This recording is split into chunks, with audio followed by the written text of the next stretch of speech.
Terima kasih Bapak Atna Permana SKM M Biomed yang telah memaparkan bagaimana pentingnya pemakaian ABD yang benar bagi tenaga kesehatan terutama pada saat melakukan sampling dan pemeriksaan COVID-19, tentunya untuk melindungi tenaga medis dari penularan penyakit tersebut.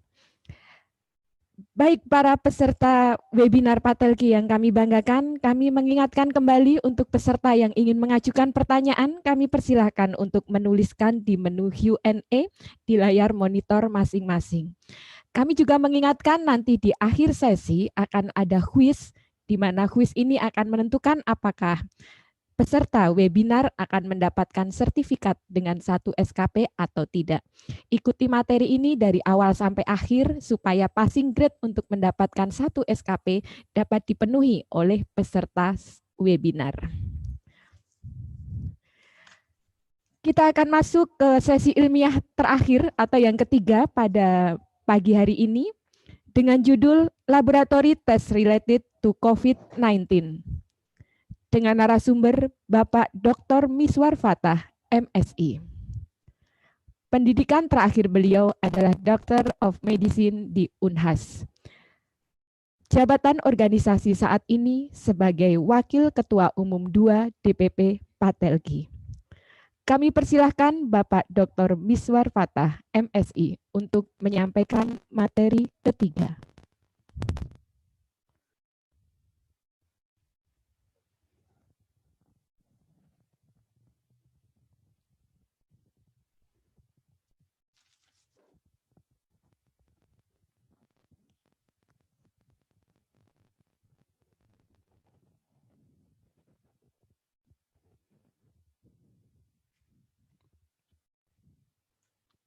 Ya, Assalamualaikum warahmatullahi wabarakatuh. Terima kasih kepada Ibu Ira sebagai moderator yang telah mengintroduksi kami dan salam Patelki buat seluruh anggota Patelki di seluruh Indonesia. Hari ini adalah hari pertemuan kita yang pertama di webinar. Saya sangat berbahagia kepada seluruh anggota bisa dengan antusiasme yang tinggi mengikuti webinar hari ini. Hari ini kita akan banyak berbagi terkait dengan COVID, di mana Pak Wid sudah menyampaikan terkait dengan kebijakan yang dilakukan oleh Pak Telki, kemudian Pak Atna sudah memberikan kita preparing bagaimana melindungi diri kita, karena kita adalah garda terdepan di bidang laboratorium. Maka topik terkait dengan bagaimana kita menggunakan APBD yang baik dan benar di laboratorium telah menjadi bagian topik utama di kita, karena ini akan menjadi keselamatan kita bersama. Saya akan melanjutkan dengan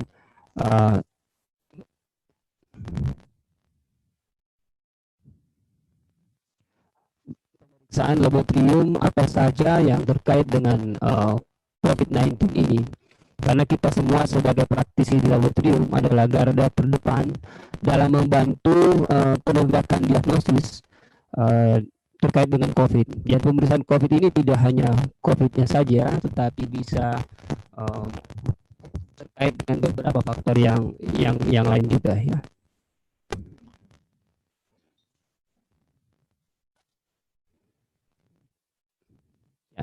Ini beberapa hal yang akan kita bahas di hari ini adalah yang pertama, saya akan menggambarkan terkait dengan COVID-19 itu sendiri, kemudian terkait dengan bagaimana struktur dari virus COVID ini, struktur corona ini, kemudian bagaimana mendiagnosisnya dan tes apa saja yang tersedia di laboratorium. Yang kedua, kita akan membahas terkait dengan pemeriksaan asam nukleat yang menjadi gold standar untuk pemeriksaan COVID. Yang ketiga, terkait dengan pemeriksaan antibodi dan tes-tes pendukung apa saja yang terkait dengan COVID. Dan faktor yang keempat yang terkait akan kita bahas adalah apa saja potensi-potensi preanalitik dan analitik yang akan mempengaruhi hasil terhadap untuk diagnosis COVID ini.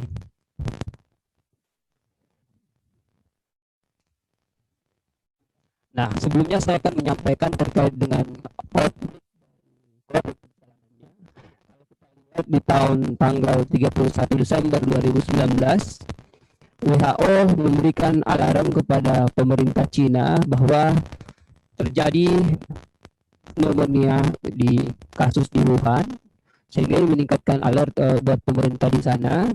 Kemudian di tanggal 1 Januari mulai diidentifikasi bahwa sumber pneumonia berasal dari market atau pasar seafood. Kemudian di tanggal 9 Januari mulai dideteksi adanya kematian di Wuhan. Ya, ini case pertama yang mengalami kematian, dan yang paling membantu terkait dengan diagnosis dari COVID ini adalah kecepatan dari sequencing genetik dari virus tersebut, karena ini yang menjadi tolak ukur ujung tombak bisanya didiagnosis dengan cepat COVID ini dibanding case-case yang lain sebelumnya. Ya. Kemudian di tanggal 13 Januari mulai menyebar ke Thailand, diikuti dengan di Jepang, kemudian di Wuhan sendiri case-nya udah makin meningkat di 19 Januari sampai 136 kasus yang ditemukan. Kemudian tanggal 20 Januari udah mulai menular ke Korea, kemudian ke Taiwan, Amerika Serikat di tanggal 21, di tanggal 22 Januari mulai ke Makau dan ke Hong Kong. Kemudian infeksi di Singapura ditemukan di tanggal 23 Januari dan Presiden Jokowi mengumumkan di tanggal 3 Maret kasus pertama di Indonesia.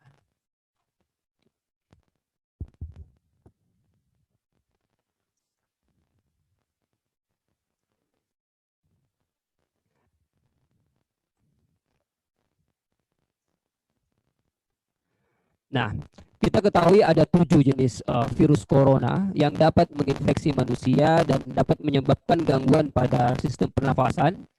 Tapi ada 3 jenis virus yang sangat lebih berat gejalanya dibanding yang lain, ya.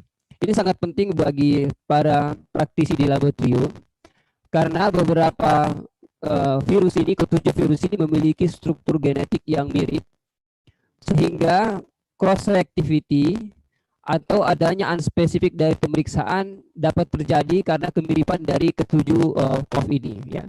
Kalau kita lihat yang paling memiliki kemiripan adalah SARS-CoV, tentunya yang outbreak di tahun 2003-2004, sekitar 2004, ya, outbreak. Kemudian SARS-CoV-2 ini memiliki banyak kemiripan dengan SARS-CoV yang terjadi sebelumnya, ya. Jadi 3 SARS-CoV ini sebenarnya dari sumber yang sama. Kalau kita lihat dari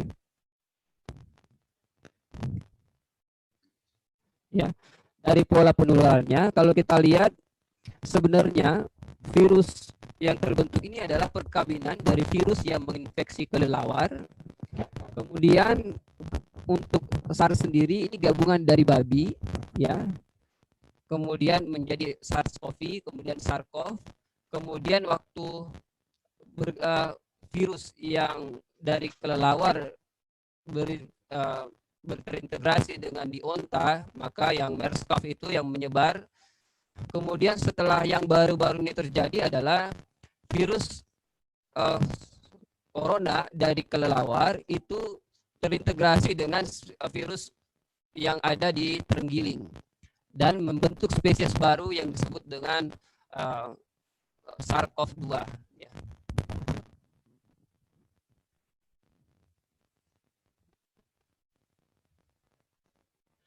Nah, untuk hal yang paling penting kita ketahui adalah bagaimana proses penamaan SARS-CoV ini, ya. SARS-CoV yang pertama kali ditemukan di tahun 2003, ya. Ya, ada 2 badan yang memiliki tugas dalam memberi nama, ya. ICTV-SCSG ini, ya, merupakan badan yang bertugas untuk memberi nama virusnya, ya. Jadi semua nama virus yang terkait dengan mereka yang memberikan nama, ya, kemudian diberi nama SARS-CoV, ya, dan virus spesiesnya ini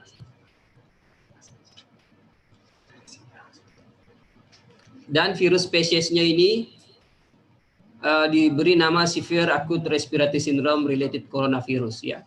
Kemudian pada tahun 2012 virusnya ini disebut MERS-CoV, ya. Dan oleh WHO bertugas memberi nama penyakitnya. Jadi yang memberi nama virus ada ICTV CSG, kemudian yang memberi nama untuk penyakitnya adalah WHO. WHO mengumumkan untuk COVID ini diberi nama dengan COVID-19, ya, nama penyakitnya. Nah, kalau kita lihat perjalanannya, ini sangat percepatannya dibanding dua virus yang lain. Memang dua virus yang lain, baik SARS-CoV yang satu, kemudian MERS-CoV itu lebih berat. Tingkat kematiannya, angka kematiannya lebih tinggi dibanding dengan COVID-19 ini. Tetapi penyebarannya sangat-sangat luas. Kalau kita lihat yang sangat cepat di Cina sekarang udah mulai melandai, ya. Udah kasus baru itu udah mulai sangat-sangat menurun. Tapi ada beberapa negara yang sangat meningkat dengan cepat, ya, Italia dan Spanyol, termasuk Indonesia. Kalau kita lihat prevalensinya, Indonesia berdasarkan tanggal kemarin, itu kita sudah 1.790 case, dan angka kematian yang lumayan tinggi sekitar 9,5%, dengan angka penyembuhan sekitar 112%. Ya. Kalau kita lihat ini data nasional, data internasional, kita case-nya sekarang 1.790. Walaupun untuk case ini agak sulit dipercaya, karena kita ketahui tingkat masif pemeriksaan di laboratorium ini masih sangat terbatas, belum menjangkau seluruh case. Ya, jadi ini ibarat gunung es yang 1.790 ini mungkin hidden-nya jauh lebih banyak. Dan kalau kita lihat peta peningkatannya, ini kita lihat baru kita mulai meningkat. Kita coba lihat compare dengan negara yang lain. Kalau kita lihat Cina udah mendatar, Italia naik puncaknya, Iran udah hampir mendekati puncak, Indonesia baru di titik dari angka kematian sangat baru mulai muncul naik, ya, sedikit. Ya, ini yang kita khawatirkan. Kalau kita lihat perjalanan dari Cina, dari Januari sampai Maret, mereka butuh 2 bulan untuk recovery. Kalau kita lihat Italia mulai dari 1 Maret, angka kematiannya itu sangat tinggi sekali. Kita berharap tidak sama dengan case yang di Italia, karena kita benar-benar baru di case awal, ya. Dan yang paling agak berbeda, ya, kita lihat angka kematian sangat tinggi pada usia-usia di atas 50 sampai 80 tahun, ya, dibanding dengan usia-usia muda. Ya, ini keunikan dari case ini. Ya. Nah, yang paling penting dalam mendiagnosis, melakukan pemeriksaan laboratorium adalah kita harus mengetahui struktur dari virus tersebut. Dengan kita mengetahui struktur dari virusnya, kita bisa mengetahui mana yang dapat dijadikan target pemeriksaan, ya. Kalau kita lihat virus ini adalah virus RNA. RNA adalah materi genetik dari virus, dan ini yang karena dia setelah tersequence, maka dengan mudah dilakukan tes diagnostik dengan teknik molekular. Makanya gold standar saat ini adalah dengan pemeriksaan RNA. Yang kedua adalah protein nukleokapsid yang membungkus bagian daerah RNA. Nah, ini juga adalah bagian yang spesifik di antar virus, maka protein nukleokapsid ini banyak dijadikan target untuk pemeriksaan antigen. Kemudian bagian envelope dan spike ini adalah bagian yang sangat banyak jumlahnya di virus, sehingga bagian-bagian ini juga dapat dijadikan pemeriksaan. Hanya saja ini karena tingkat mutasi dari envelope sangat tinggi, sehingga dampaknya untuk protein envelope dan S ini umumnya untuk antibodi akan potensi cross reactivity sangat tinggi. Sehingga pada saat kita membeli reagen yang terkait COVID, perlu mengetahui target apa yang mereka ukur. Apakah envelope, apakah dia spike protein atau protein S, atau dia nukleokapsid protein. Ini sangat penting bagi seorang tenaga laboratorium. Kita sebagai ATLM dalam memilih reagen, mana reagen yang akan kita pilih harus tahu. Ini antibodi antigen terhadap pemeriksaannya targetnya yang mana, karena akan menentukan spesifitas dan sensitivitas terkait dengan pemeriksaan tersebut. Kemudian pemeriksaan laboratorium apa saja yang terkait dengan COVID, ini akan kita bedah lebih detail lagi, ya. Nah, dalam kasus outbreak sangat berbeda sudut pandang kita sebagai orang laboratorium dengan kasus biasa, ya. Ada 2 sudut pandang yang perlu kita lihat. Satu dari patient management perspektif, atau yang sehari-hari kita lakukan, kita berusaha untuk mendiagnosis penyakit, bagaimana kita dapat membantu dalam memprediksi apakah prognosisnya dan monitoring dari penyakit tersebut. Ini tugas kita sehari-hari yang banyak kita lakukan. Tetapi dalam kasus outbreak ada tambahan tugas lagi kita sebagai praktisi laboratorium, yaitu terkait dengan epidemiologi dan kontrol outbreak. Ya.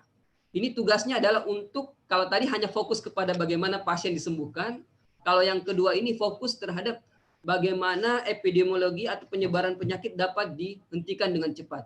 Sehingga positioning dari tes ini akan berbeda. Dan setiap praktisi laboratorium harus memahami mana yang posisinya untuk patient management perspektif, mana yang posisinya untuk control outbreak. Karena sudut pandang ini kalau kita tidak paham, nanti kita bisa menganggap suatu tes itu nggak bagus atau jelek karena tidak sesuai pemanfaatannya.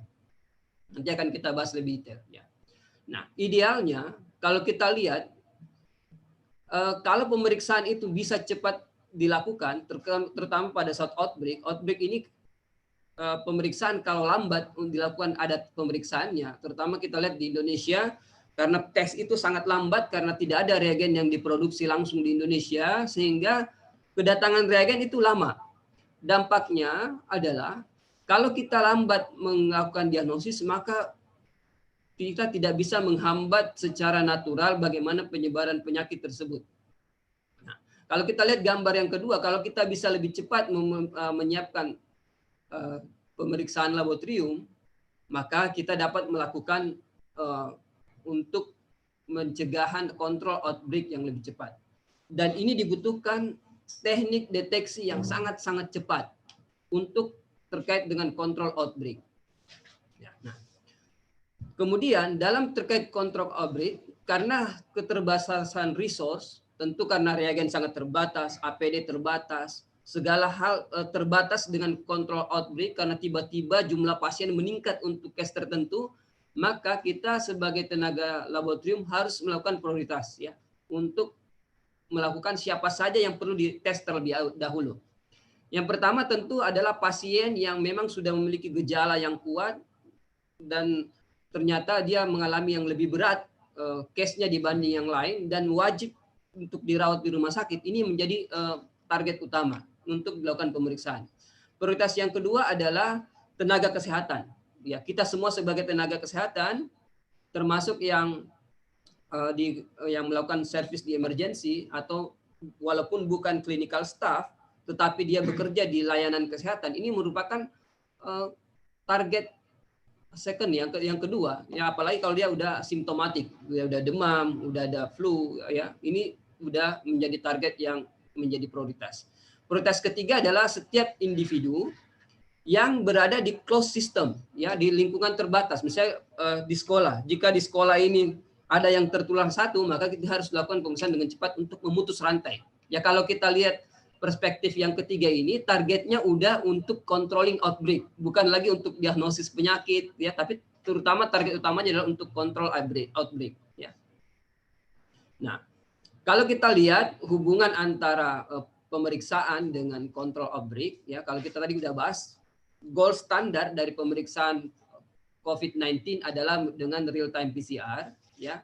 Tetapi real time PCR tetap ada keterbatasannya. Kalau kita lihat pada saat infeksi, kemudian gejala muncul, biasanya setelah gejala muncul baru pemeriksaan dapat dilakukan. Ini jumlah virusnya, sebenarnya virusnya udah naik. Jadi pada saat pasien itu menyatakan ada gejala, potensi terdeteksinya juga udah bisa terjadi. Walaupun memang setiap individu akan bervariasi jumlah viral load-nya, jumlah virusnya ya.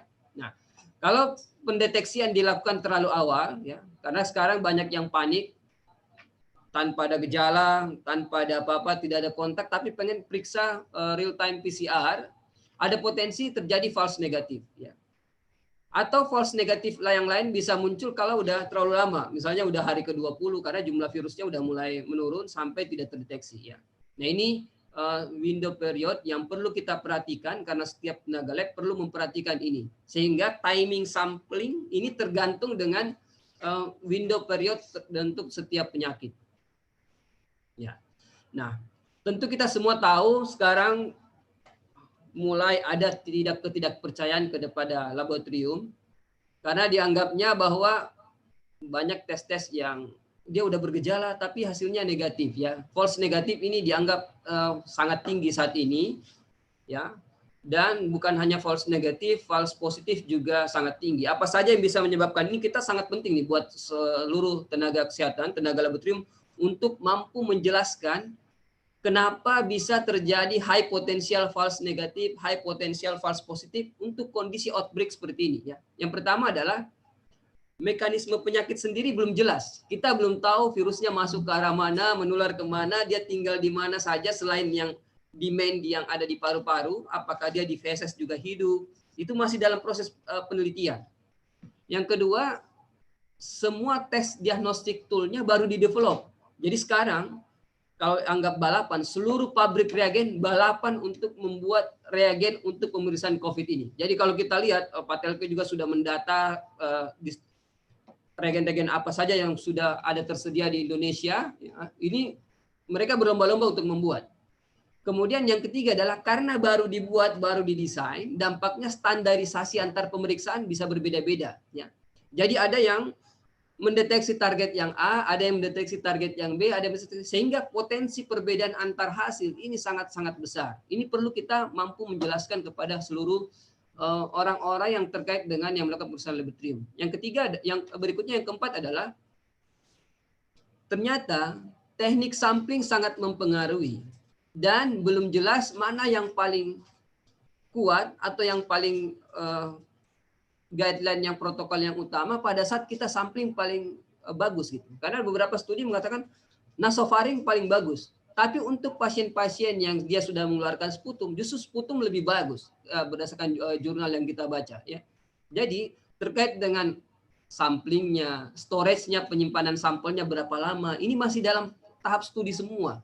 Walaupun ada beberapa reagen sudah mengeluarkan beberapa stabilitasnya, tapi itu semua dengan studi-studi yang sangat terbatas sehingga tingkat kepercayaannya masih agak rendah. Kemudian bagaimana menghandling sampelnya, ya, ini juga sangat riskan karena setiap protokol akan berbeda bagaimana menghandling sampelnya. Kemudian metodenya yang belum terstandarisasi, ya. Selain metodenya belum terstandarisasi, kemudian kalau dengan pemeriksaan genetiknya atau RNA-nya, ternyata target gennya berbeda-beda antar setiap protokol. Ya, walaupun WHO mengeluarkan guideline ini, tapi semuanya berbeda-beda. Nanti akan kita bahas. Nah, ini yang semua harus kita ketahui bahwa dalam kondisi outbreak, dalam 3 bulan ini kita semua dipaksa untuk bisa melakukan hal yang baru, maka potensi kesalahan yang cukup besar. Nah, ini perlu kita jelaskan kepada seluruh yang terlibat dengan dunia laboratorium ya. Nah, saya akan menggambarkan terkait dengan bagaimana balapan COVID-19 ini di-develop tesnya ya. Pertama-tama pasien sejak diketahui dia ada infeksi di saluran pernafasan di paru-paru, maka ahli patologi anatomi akan melakukan biopsi di paru-paru tersebut dan dilihat ada pertumbuhan virus. Maka ini dengan orang PA yang menentukan bahwa ada infeksi virus. Kemudian untuk mengetahui apakah ini virusnya baru atau enggak, maka dilakukan elektron mikroskop untuk lebih detail. Kemudian beberapa lab langsung melakukan kultur virusnya, karena ada protokol kultur yang general, maka dilakukan kultur virusnya. Dan sekarang karena teknologi next generation sequencing makin meningkat, maka setelah dikultur langsung disequence virusnya sehingga langsung ketahuan. Makanya kalau kita lihat mulai dari 31 Desember, kemudian tanggal 10 Januari udah data NGS-nya udah keluar, data sequence seluruh virusnya kita bisa ketahui. Nah, dan kalau kita udah tahu virusnya, hari ini kita tahu sequence gennya, besok kita udah bisa bikin PCR-nya. Ya, jadi ini makanya teknologi untuk deteksi COVID sangat cepat, karena yang sangat membantu adalah adanya NGS ini. Ya, kita bisa sequence hari ini, besok kita bisa bikin PCR-nya. Dan mulai muncullah reagen pemeriksaan real time PCR dan LAM ya, ini dengan teknik yang tanpa menggunakan PCR. Nah, dari sini mulailah dilakukan isolasi protein, dibuat antibodinya, nggak lama kemudian keluar ELISA tesnya dan keluarlah rapid test flow-nya. Dan semua ini terjadi dalam waktu 3 bulan. Bahkan beberapa di Cina 2 bulan dari Desember mereka outbreak, mulai di Februari puncaknya. Setelah mereka selesai, nggak lama selesai outbreak itu keluar ya kan chemiluminescence atau luminescence, sampai sekarang udah ada. Kalau nggak salah Mindre udah mengeluarkan juga IgG IgM yang dengan menggunakan autoanalyzer. Ya. Jadi kalau kita lihat proses siklus ini dengan outbreak ternyata sangat cepat. Ya, ini yang perlu kita ketahui sebagai para ATLM. Oh, ternyata proses perjalanan mendevelop suatu tes itu yang menginduksi apa saja. Ini jalurnya. Ya. Nah, kalau kita lihat beda dengan case-case yang lain, case ini sangat cepat sekali. Ya. Dalam waktu 3 bulan sudah ada 96.000 lebih sequence yang virus yang sudah di sequencing, yang kita udah ketahui dengan sequence virusnya itu udah dapat dilakukan, dan di Indonesia sudah ada 4 yang sudah di sequence. Ya. Sudah ada 4 di Indonesia. Saya nyari dari mana sumbernya yang memberikan data ini, yang men-sequence, kemungkinan dari Litbangkes yang memberikan data ini. Ya, kalau kita lihat, ya, untuk pemeriksaan yang bisa ada di laboratorium ada 5 jenis ya yang bisa kita lakukan. Ya. Yang pertama adalah untuk prediksi risiko, apakah pasien ini lebih berisiko untuk mengalami COVID atau tidak. Yang kedua, untuk screening, mana yang pasien-pasien yang terinfeksi terkena penyakit COVID atau tidak, dan early detection. Yang ketiga adalah untuk diagnosis dan konfirmasi untuk memastikan bahwa pasien ini benar-benar mengalami COVID. Kemudian farmakogenetik dan targeted therapy, ya, jika sudah ditemukan obatnya ini bisa bekerja efektif atau enggak. Kemudian monitoring terapi dan prognostik. Ini tes-tes yang terkait dengan pemeriksaan laboratorium. Ya. Nah, saya rangkum dalam beberapa analyte yang bisa kita dapatkan untuk pemeriksaan COVID. Pemeriksaan utama yang saat ini adalah dengan RNA. RNA ada 4 target gen yang sering diperiksa, ya. ORF 1A, 1B, gen, kemudian N-gene, E-gene, dan S-gene. Ini pemeriksaan yang menjadi standar di seluruh dunia, walaupun masih beragam targetnya, tapi ini yang dapat dijadikan target untuk pemeriksaan COVID-19. Metodenya menggunakan reverse transcriptase real-time PCR, LAMP, atau dengan NGS. Ya. Kemudian yang kedua yang kita bisa ukur adalah antigennya. Ya. Jadi kalau kita lihat RNA ini pada saat dia infeksi itu bisa lebih awal. Ya. Tadi kita lihat siklusnya lebih awal untuk mendeteksi RNA. Kemudian bersamaan dengan RNA sebenarnya antigen juga lebih sama awalnya dengan RNA. Hanya saja RNA lebih sensitif sehingga RNA yang dijadikan gold standard untuk pemeriksaan COVID. Antigen ada 2 target yang dapat dilakukan. N proteinnya, ini protein yang paling stabil strukturnya. Artinya dia tidak cepat banyak perubahan sehingga N protein yang dapat dijadikan target. Yang kedua adalah S proteinnya. S protein. Teknologi yang dapat digunakan untuk melakukan pemeriksaan ini ada 2 yang umum digunakan, ELISA dan imunokromatografi. Imunokromatografi yang kita sering sebut dengan rapid test ya. Nah, kemudian yang lebih masif di lapangan adalah antibody ya. Karena dianggap sangat mudah, murah dan lebih bisa untuk massal, maka pemeriksaan antibody beberapa 3 target antibody yang saat ini sudah ada studinya dan tersedia di lapangan, ada IgM, IgG dan IgA. Kemudian teknologi untuk melakukan pemeriksaannya bisa melakukan ELISA, imunokromatografi, dan chemiluminescence. Ya. Nah, selain dari virusnya sendiri, dari RNA, antigen, atau respon antibodinya, maka host respon juga, respon manusia terhadap penyakit yang bisa dilakukan pengukurannya. Termasuk target screening utama yang dilakukan adalah dengan darah rutin, ya, dengan kita hitung jumlah sel, CBC terutama untuk leukosit, trombosit, kemudian hitung jenis. Ini yang tools paling utama. Kemudian CRP, D-dimer, SGOT, albumin, LDH, dan beberapa parameter lain yang nanti akan kita bahas lebih detail. Metodenya bisa dengan enzimatic colorimetry, bisa dengan fluorescentimetry atau impedance, ya, tergantung dengan apa yang diukur.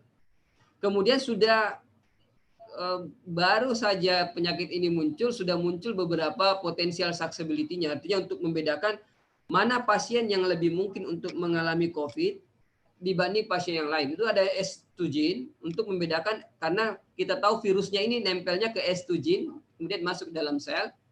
Kemudian ada HLA gene, ini untuk mengetahui seberapa parah jika pasien ini terkena untuk virus COVID.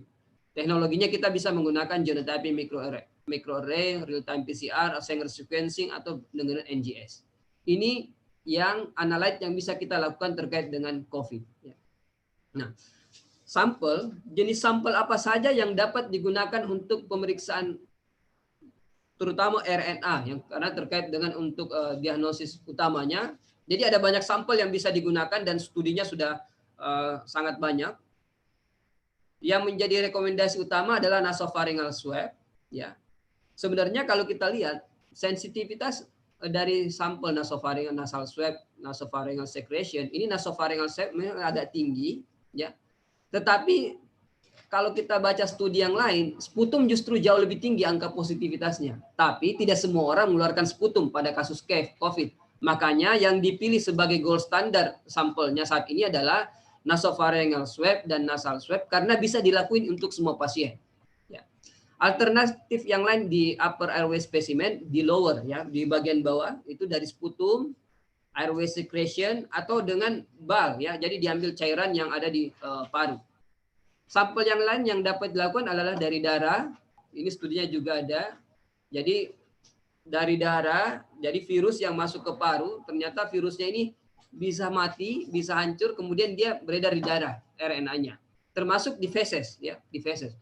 Studi yang terbaru mengatakan di feses RNA-nya banyak, tetapi virusnya mati, sudah mati, tidak hidup. Jadi feses studinya kita lihat ya harapannya aman gitu ya untuk rekan-rekan yang melakukan pemeriksaan di feses rutin itu tidak begitu khawatir ya. Kemudian conjunctival secretion, jadi dari mata juga ada beberapa yang pemeriksaannya. Nah, yang perlu kita ketahui adalah nasopharyngeal swab dan nasal swab menjadi yang utama. Lebih baik lagi kalau nasopharyngeal dan swab ini, nasal swab ini digabung jadi satu, karena kita tahu kalau kita periksa sendiri-sendiri, reagen PCR-nya jadi mahal. Sehingga ini digabungkan menjadi satu testing, ini rekomendasi dari WHO, digabungkan dan CDC, digabungkan jadi satu untuk efisiensi reagen dan sekalian untuk meningkatkan sensitivitas dari pemeriksaan. Nah, ini jenis sampel yang sama dengan yang tadi yang kita sampaikan dan catatan utamanya adalah sampel ini harus diambil oleh tenaga kesehatan yang profesional dalam melakukan sampling. Karena beberapa guideline dari beberapa negara di awal-awal outbreak karena panik, harapannya ya udah kalau bisa pasien sendiri yang ngambil sampelnya kemudian dikirim. Tapi ini tidak bisa dijadiin patokan apakah dianggap sebagai bisa diterima hasilnya atau enggak, terutama kalau hasilnya negatif. Nah, dari Kementerian Republik Indonesia juga sudah mengeluarkan guideline sampel apa saja yang bisa dilakukan. Ini sama dengan yang tadi ya, bisa dibaca di guideline Kemenkes yang sudah beredar. Ya. Kemudian untuk kriteria kasus konfirmasi laboratorium untuk PDP, ODP, yang OTG ini dibedakan ininya ya. Mulai hari keberapa untuk urusan laboratorium ada di lampiran 19, nanti teman-teman bisa lihat ya. Tapi yang paling penting yang perlu diingat adalah etiologi diagnosis. Kapan pasien itu dikatakan dia penderita COVID-19 atau tidak? Syaratnya ada dua. Yang pertama adalah sampel diambil dari upper respiration specimen, ada dua yaitu nasopharyngeal swab atau oropharyngeal swab. Dari dua ini. Kalau di luar itu masih dianggap pendukung tapi bukan sebagai utama ya. Yang kedua metodenya harus pakai real time PCR, reverse transcriptase real time PCR. Kalau pakai metode yang lain itu bukan diagnosis utama, hanya pendukung. Jadi ini yang paling penting kita semua ketahui. Pasien dinyatakan COVID-19 kalau dua hal ini terpenuhi. Ya, ini yang paling utama. Ini dari WHO dan CDC menggunakan sistem ini. Ya. Nah, terkait pemeriksaan RNA, kalau kita lihat dari guideline dari WHO, gen targetnya dibagi 3 level. Ini mungkin perlu diingat karena ini mungkin akan bagian jadi kuis. Ya. Yang pertama, first line screening itu gen E. Ya. Kemudian confirmatory screening RD, RP, gen. Ini yang menjadi konfirmasi. Jadi walaupun dia melakukan pemeriksaan PCR, kalau dia pakai targetnya gen E, masih dianggap sebagai screening.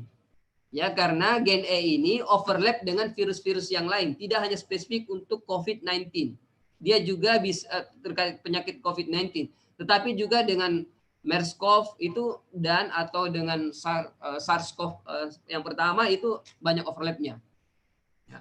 Maka konfirmatorinya RDRP karena gennya lebih unik untuk COVID-19, ya, dan tambahan konfirmasinya adalah engine. Ya. Ini yang perlu kita ketahui. Nah, ini saya akan gambarkan, saya rangkum beberapa, saya ngambil dari jurnal dan dari WHO. Kita lihat dari CDC Cina menggunakan gen yang berbeda, ya, ORF1AB dan gen N. Dari Paris menggunakan RDRP dengan 2 target. CDC menggunakan 2 target. Awalnya dia 3 target dari CDC, kemudian diubah menjadi 2 target belakangan. Ya. Kemungkinan Litbangkes menggunakan metode CDC ini. Ya. Jadi kemungkinan Litbangkes menggunakan CDC karena kita tahu kerjasama CDC dengan Litbangkes sangat kuat. Ya. Kemungkinan menggunakan target ini, engine. Ya, engine. Jadi target dari CDC menggunakan engine. Kemudian di Jepang menggunakan target yang berbeda, yang jadi protein S dan pan corona dan multiple target. Kemudian dari Jerman RDRP, gen E dan N. Dan ini kalau kita lihat beberapa regen mengadopsi dari sini seperti tip Molbiol mengadopsi ke sini, Roche mengadopsi ke sini, ya. Kemudian Hong Kong menggunakan ORF1B, NSP 14 dan N. Kemudian di Thailand menggunakan gen N, ya. Sama dengan Amerika. Ya, kemungkinan Litbangkes juga menggunakan teknik yang sama dengan CDC, ya. Sehingga perlu kita ketahui, targetnya gen N, artinya kalau kita compare dengan pengen konfirmasi sebaiknya dengan gen yang berbeda, jangan dengan gen yang sama, ya, agar kita bisa angka positivitasnya itu bisa lebih tinggi lagi. Apa perbedaan WHO dan CDC? Kalau kita lihat WHO tadi membagi menjadi 3, kemudian CDC menggunakan 2 gen N, ya. Kalau kita lihat stabilitasnya ini 5 hari, kurang dari 5 hari. Dan ini yang paling penting diperhatikan, karena kita tahu semua dirujuk ke Litbangkes. Artinya, kalau kita melakukan rujukan, ingat fase stabilitas dari penyimpanan ini sangat penting. Jangan sampai tidak terpenuhi, terutama yang dikirim. Ya. Kalau yang di area Jakarta mungkin bisa cepat sampai ke Litbangkesnya. Kita beruntung sepertinya Litbangkes sudah membagi daerah untuk mengekstraksi, tidak semua di Litbangkes, sehingga bisa mempercepat diekstraksi sampelnya sehingga stabilitas ini bisa mengurangi risiko terkait dengan stabilitas, ya. Nah, kalau kita lihat perbedaannya, saya sudah download beberapa SARS-CoV yang ada di Indonesia. Udah ada 2 yang di sequence lengkap, 2 yang di sequence gen N-nya. Makanya saya menduga Litbangkes menggunakan metode ini karena kalau kita lihat gen N yang keluar, yang lain tidak keluar selain gen N, ya. Nah, kalau kita lihat beberapa negara targetnya berbeda-beda, ya, sehingga ini yang saya sebutkan bahwa setiap negara punya pemeriksaan yang berbeda-beda. Nanti reagen-reagen yang muncul, baik nanti mungkin yang massal ke depan gene expert itu juga menggunakan target yang berbeda. Sehingga perlu kita ketahui bahwa setiap pemeriksaan untuk PCR ini beda-beda targetnya. Sehingga positivitasnya, cara menginterpretasinya juga akan beda-beda antar pemeriksaan. Ini sangat penting untuk kita ketahui, ya. Dan beruntungnya sudah ada beberapa jurnal yang membandingkan mana sebenarnya reagen yang terbaik untuk kita pilih yang sensitivitasnya agak tinggi, ya. Nah, kenapa ditentukan bahwa RDRP gene yang harus menjadi patokan utama? Karena kalau kita lihat ini adalah yang di bawah ini adalah virus selain COVID, ya, COVID-19. Yang 5 di atas ini virus COVID-19. Yang kalau human Wuhan 1 ini adalah pasien pertama kali yang ditemukan COVID. Nah, ini yang dijadiin reference utama, ya, yang ditemukan di Cina, langsung di sequence di tanggal 10 tersebut, dan pasien-pasien yang lain di sequence hasilnya sama semua. Kalau kita lihat yang dari virus yang lain yang ada di kelelawar, virus SARS, ya, dan virus yang related SARS related CoV, ya. Ini kita lihat ada perbedaan di titik ini, ya, ada perbedaan. Dan semua titiknya baik di primer forward, di primer reverse, dan di probe-nya berbeda. Sehingga kalau kita menggunakan RDRP gene, maka jika dia positif kita bisa yakin itu adalah SARS Corona 2, bukan virus yang lain. Nah, kalau kita gunakan gen E, kita lihat ternyata virus yang lain nih, yang dari kelelawar. Jadi kalau ada, sebenarnya kalau kita dapat terinfeksi dari kelelawar SARS yang bukan Corona 2, maka hasilnya juga bisa positif palsu, ya, positif palsu. Kalau kita menggunakan gen E. Makanya gen E ini dijadikan sebagai screening, bukan untuk konfirmasi. Kalau gen E, kita lihat untuk dua virus ini sudah masih sama juga. Artinya gen N, kalau kita menggunakan gen N masih ada potensi false positif juga. Ya, masih ada potensi false positif. Sehingga makanya kalau kita lihat guideline dari CDC, WHO, maka engine ini menjadikan hanya additional confirmatory, bukan confirmatory utama. Ya, ini. Makanya WHO mengeluarkan RDRP gene sebagai target utama. Nah, dan virus ini perlu kita ketahui tingkat mutasinya tinggi. Ya, virus ini bermutasi dalam waktu singkat. Kalau kita ini database di Cina sudah mengumpulkan data-datanya mulai di tanggal sekian mulai ada mutasi virus. Awalnya nggak ada, ya. Tergantung jenis gennya. Gen N kita lihat agak lambat mengalami mutasi, tapi gen ORF3 ini lebih cepat lagi mengalami mutasi. Ya. Jadi makanya target gen itu ditentukan agak sebaiknya yang tidak mengalami mutasi. Kalau mengalami mutasi, pemeriksaannya bisa false negatif.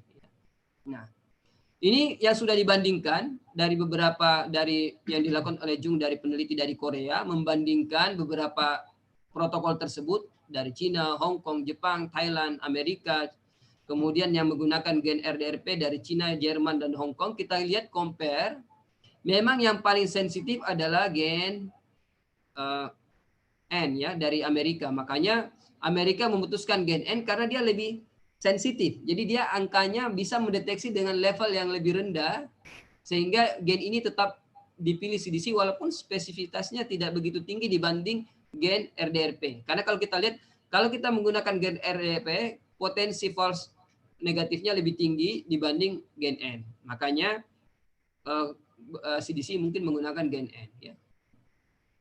Nah, kemudian ada dua perbedaan cara menentukan. Kalau di area tersebut sudah beredar COVID-nya, udah banyak case-nya, maka guideline-nya sebenarnya cukup menggunakan satu saja. Ya.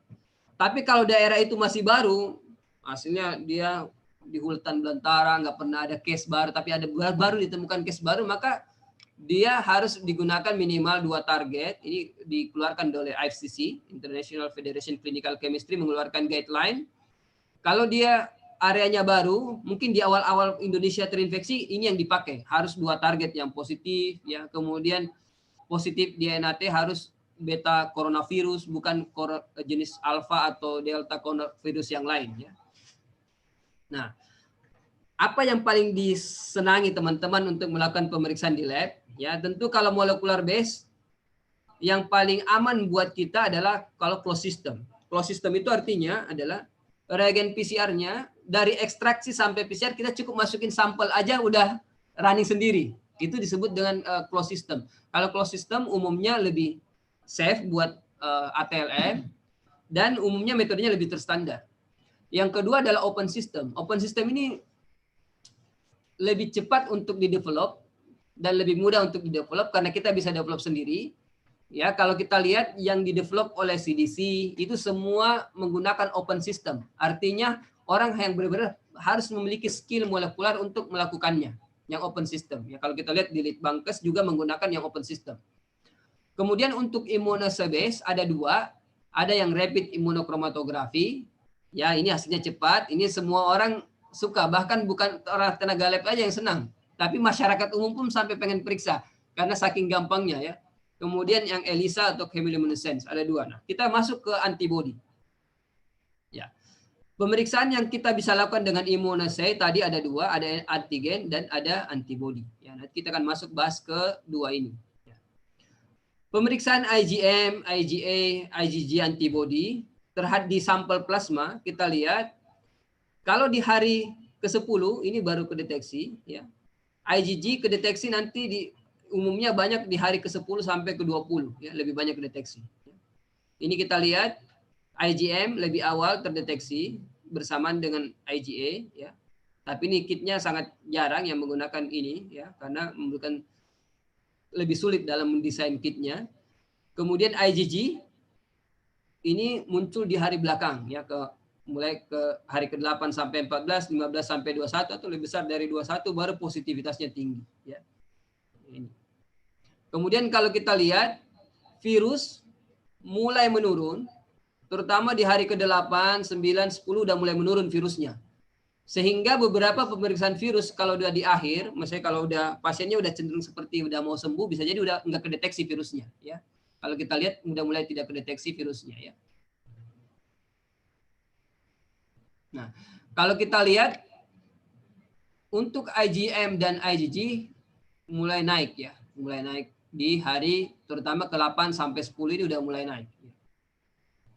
Nah, untuk antibodi IgG dan IgM juga dapat membantu untuk membedakan kira-kira pasien ini cenderung lebih severe atau enggak, atau lebih fatal atau enggak. Ya, kalau kita lihat ini IgG, kita lihat pada pasien-pasien kalau IgG-nya lebih tinggi, tentunya hanya bisa dengan metode ELISA atau chemiluminescence untuk bisa membedakan apakah pasien ini lebih severe atau enggak. Karena kalau dengan imunokromatografi hanya positif negatif ya. Nah ini yang IgG-nya jika muncul lebih cepat, maka ini cenderung untuk mengalami lebih severe ya. Nah, yang paling penting untuk kita ketahui terkait dengan pemeriksaan corona dengan immunoassay adalah masih banyak perdebatan antara apakah pemeriksaan serologi ini bermanfaat atau enggak ya. Ya walaupun ada yang mengatakan ini masih mungkin dipakai untuk monitoring ya. Tapi yang paling penting kita catat adalah saat ini rekomendasi dari CDC, NHS ya, kemudian organisasi-organisasi lain seperti American Society Microbiology, kemudian setahu saya yang di Australia juga mengeluarkan rekomendasi bahwa pemeriksaan immunoassay tidak bermanfaat untuk di akut ya.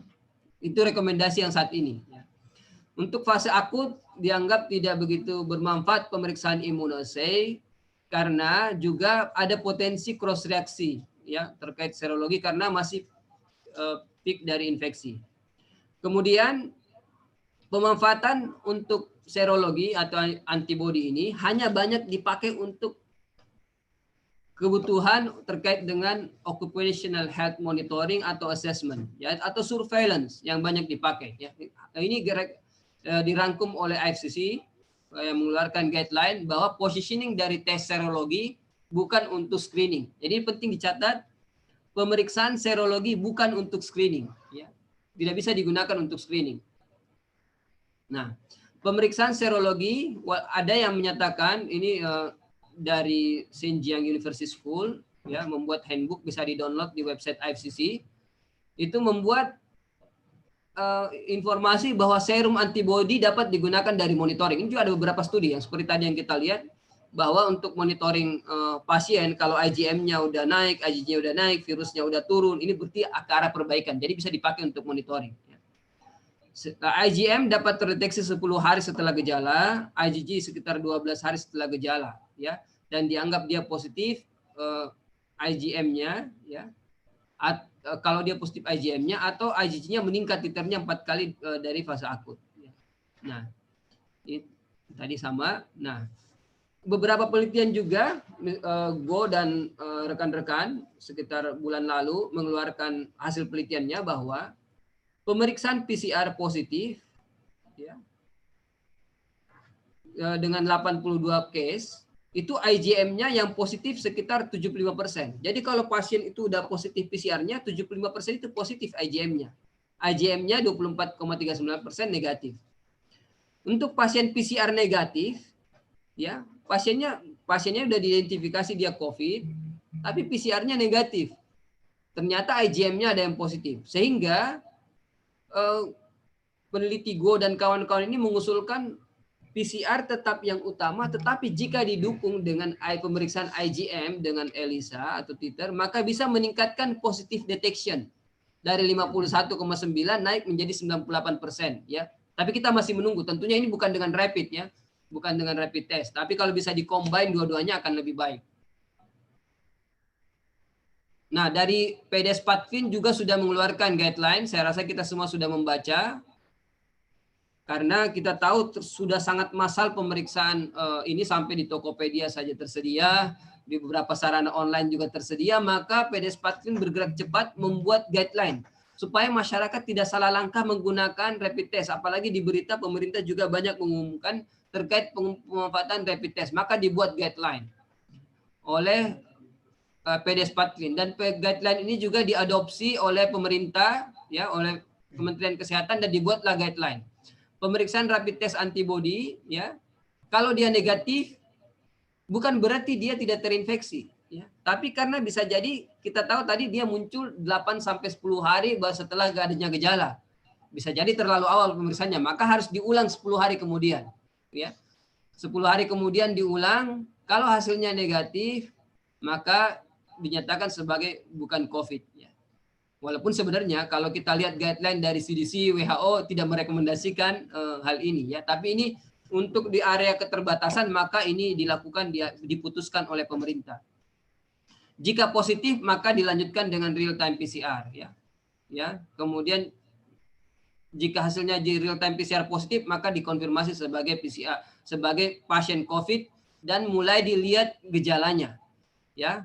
Karena takutnya dibagi-bagi menjadi tanpa gejala, ringan, sedang, dan berat, agar jangan sampai semua pasien yang positif COVID itu harus di rumah sakit, sehingga rumah sakit penuh.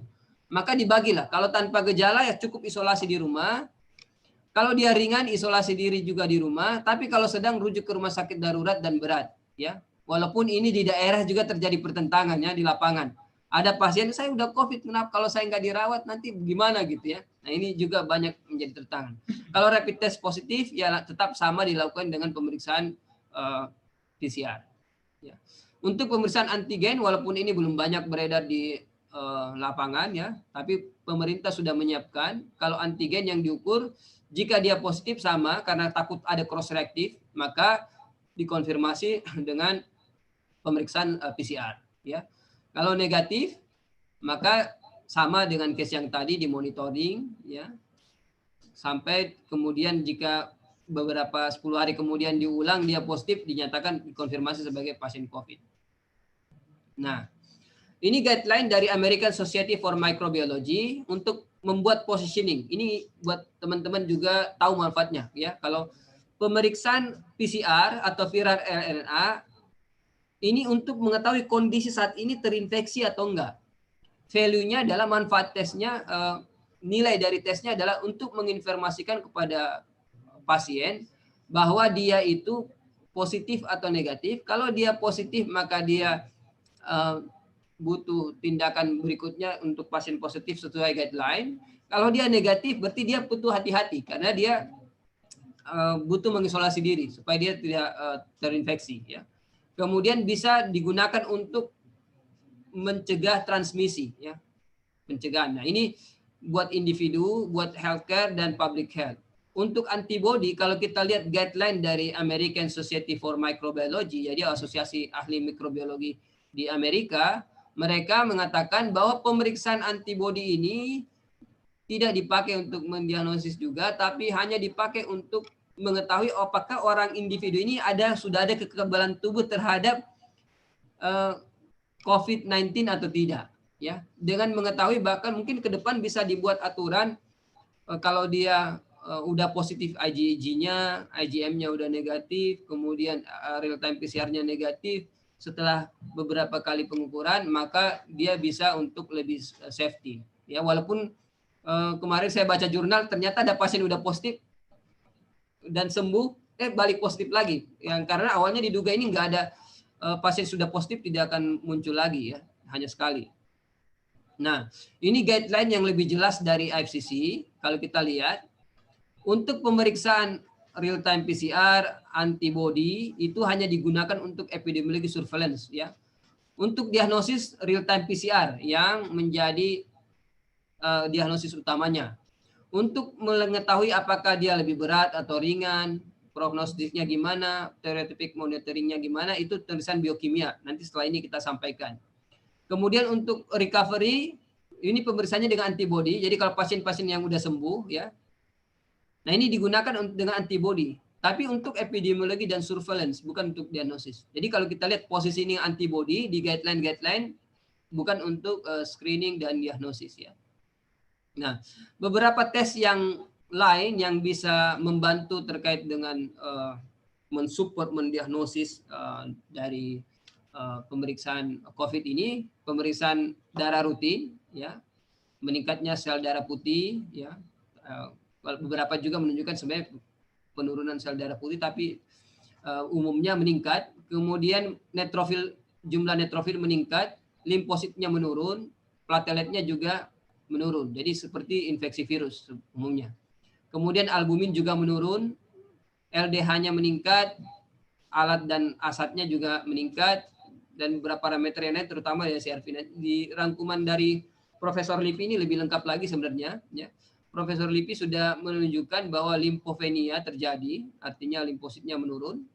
CRP-nya meningkat di 75 sampai 93 kasus, LDH-nya meningkat 27 sampai 92 kasus. Kemudian sedimennya juga meningkat, hampir sampai 85% pasien yang positif COVID itu meningkat, D-dimernya juga meningkat, albumin dan HB-nya menurun. Ya, ini yang menjadi gambaran umum. Kalau untuk menunjukkan apakah dia lebih berat atau tidak, ini ciri-cirinya limfositnya turun, albuminnya turun, neutrofilnya naik, LDH-nya naik ya. Kalau prokalsitoninnya naik dan CRP-nya udah naik, ini potensi akan lebih berat buat pasien tersebut ya. Sebenarnya beberapa lab mengeluarkan juga interleukin 6, interleukin 10, TNF alpha diukur, tapi itu kebanyakan untuk riset ya. Nah, ada beberapa faktor yang bisa mempengaruhi preanalitik di pemeriksaan COVID ini. Yang pertama adalah ya ini secara general misidentifikasi pada saat mengambil swab collection-nya itu tidak adekuat. Ya, ini yang paling banyak terjadi karena hampir semua tenaga kesehatan baru dilatih untuk ini karena sebelumnya pengambilannya hanya dilakukan oleh dokter THT. Baik perawat pun juga banyak yang belum terlatih dengan baik, apalagi kita sebagai ATLM yang memang bukan pekerjaan dari kompetensi dari ATLM ya, sehingga pengambilan swab ini potensi mengalami inadequate-nya sangat tinggi. Kemudian menghandlingnya, mentransfer juga ada potensi kesalahan. Penyimpanan juga tadi kita udah sampaikan. Kemudian yang secara spesifik ini ada kontaminasi atau pasien yang retroviral ya. Kemudian preanalitikal yang lain adalah ini tadi pemeriksaan dilakukan di luar diagnostic window. Tadi terlalu cepat diperiksa atau terlalu udah lewat sampai viralnya nggak muncul, atau ada aktif viral rekombinan, atau yang tadi ini menggunakan pemeriksaan yang tidak tervalidasi. Dan ini mungkin banyak sekali ya karena semua pabrik reagen berlomba membuat, mungkin ada yang semi jadi belum benar-benar lengkap datanya langsung dirilis karena permintaan masyarakat sangat tinggi. Kemudian ada harmonisasi masih belum terstandar tadi target gennya mau yang mana. Kemudian bisa jadi karena banyak yang tidak dipakai PCR-nya, tiba-tiba disuruh pakai lagi PCR-nya, ini malfungsi dari instrumen juga bisa ada potensi yang besar. Kemudian tidak cukupnya material, tidak spesifik, primer tidak spesifik, interpretasinya yang tidak sesuai.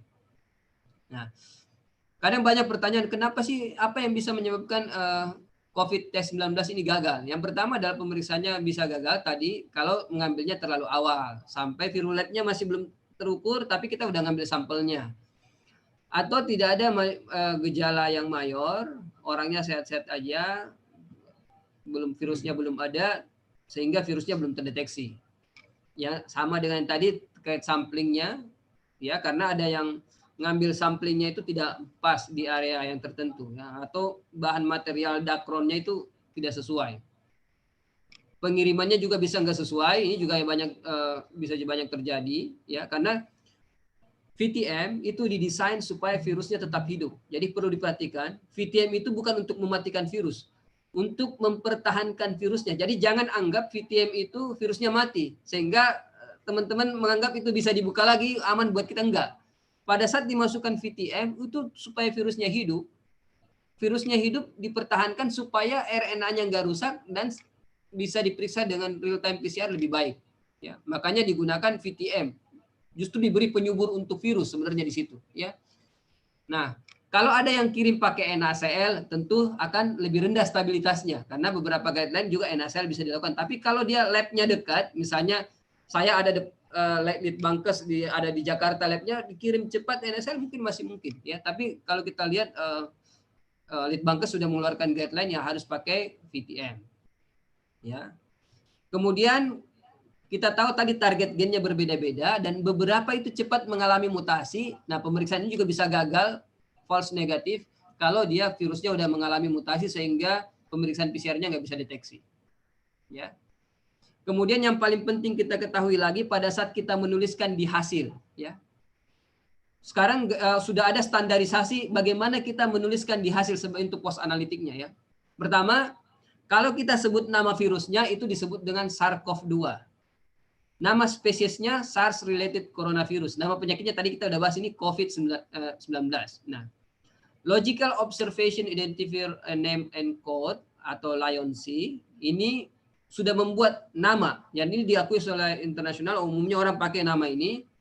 Bahwa lab test itu disebut SARS coronavirus 2. Jadi kalau mau bikin laporan, sebenarnya ini supaya terstandar dengan dunia internasional, namanya jangan beda-beda. Kalau namanya beda-beda semuanya jadi bingung ya. Jadi SARS coronavirus 2. Jadi alasan LIONC menggunakan ini karena yang dilihat adalah virusnya, bukan penyakitnya. Jadi jangan sampai ada hasil COVID keluar. Itu kan nama penyakit, bukan nama pemeriksaan. Nama pemeriksaan ideal SARS coronavirus 2. Ini idealnya. Dan sudah dibuat nama-nama untuk kalau kita mengukur SARS coronavirus 2 antibody IgG. Ini standarnya seperti ini dalam bahasa Inggris. Ya mungkin kalau mau dalam bahasa Indonesia bisa disesuaikan, tapi susunan penulisannya seperti ini kalau standar nama tes. Ya, nama tes. Jadi kalau kita maksud nama pemeriksaannya apa, sebaiknya sesuai ini. Ya, tapi kita lihat juga guideline-nya seperti apa di pemerintah, yang sampai tidak sesuai gitu kita cocokin. Tapi kalau secara internasional sudah diatur. Kalau kita SARS coronavirus 2-nya pakai engine, seharusnya ditulis di hasil. Supaya nanti kalau untuk ada lab yang terima hasil pengen konfirmasi lagi dengan gen yang lain, dia tahu oh ini pakai engine, berikutnya saya mau pakai ORF1B, ya. Itu sebaiknya ditulis namanya. Ya. Dan sebagai penutup, marilah kita semua mencegah penyakit ini dengan mencuci tangan, ya, menutup pada saat bersin, ya, menghindari banyak bersentuhan, ya, banyak membersihkan diri, ya, hindari berjabat tangan, jaga jarak. Dan perhatikan gejala-gejala ini jangan sampai ada di kita. Minum vitamin yang banyak yang cukup untuk menghindari virus COVID. Ya, terima kasih. Assalamualaikum warahmatullahi wabarakatuh.